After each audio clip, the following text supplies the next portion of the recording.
Top government sources say Prime Minister Narendra Modi will visit Ukraine on the 23rd of August to urge for peace and stability in the region. This is a big piece of breaking news that's coming in because the Western world has always looked at Prime Minister Modi to be an arbiter of peace between Russia and Ukraine. In July, during the India-Russia annual summit in Moscow, Prime Minister Modi told Putin that a solution to the Ukraine conflict is not possible on the battlefield. The Prime Minister will carry forward that same message of peace to Ukraine as well, is the big piece of news that's coming in from top government sources. I'm joined by my colleague Akanksha Swaroop, who's getting us this big piece of breaking news when it comes to Prime Minister Modi's peace pitch amid the Russia-Ukraine conflict. Akanksha, over to you. Give us the details.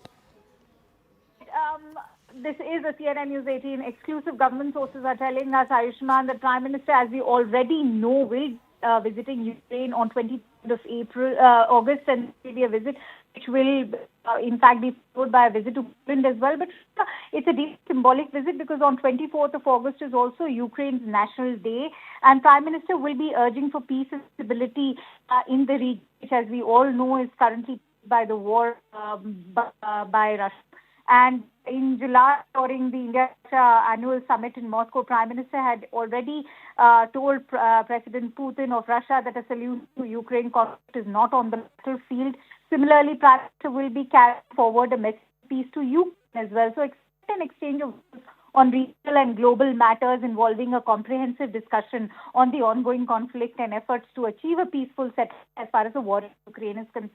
Now, let's also place this geopolitically in terms of how this is going to face India in the global. So we know Beijing already sees Moscow as the only rebel part. New Delhi, of course, has been upholding a policy of multipolarity, which was earlier seen as non-alignment towards Russia.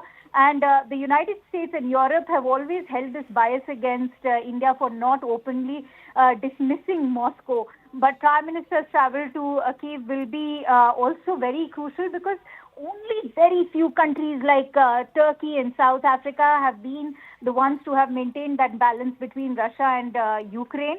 Prime Minister is now going to be the first one to do so ever since he was elected to a time, and as far as Prime Minister's own power is concerned.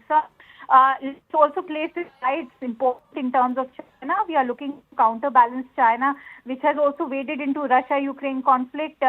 It wants to project itself as a global peacemaker in contrast to US's own mongering image.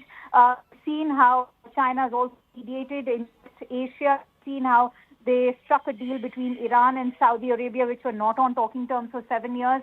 Now, equally important is how India wants to settle the storm. It had kicked up in Ukraine, the United States as well, when it had visited Russia. And, there were questions being raised because, remember, that visit in July to Moscow of Prime Minister Modi's meeting between Prime Minister and the President was also questioned because it coincided with Russia's attack on Ukraine. There was a NATO summit back then where questions were being raised about India's own diplomatic efforts. But Prime Minister Modi has always maintained that it's not an era of war, it's an era of dialogue and diplomacy.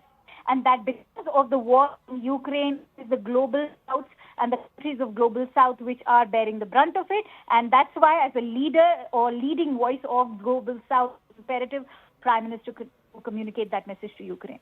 Right. Thank you, Akanksha, for getting us that big piece of breaking news.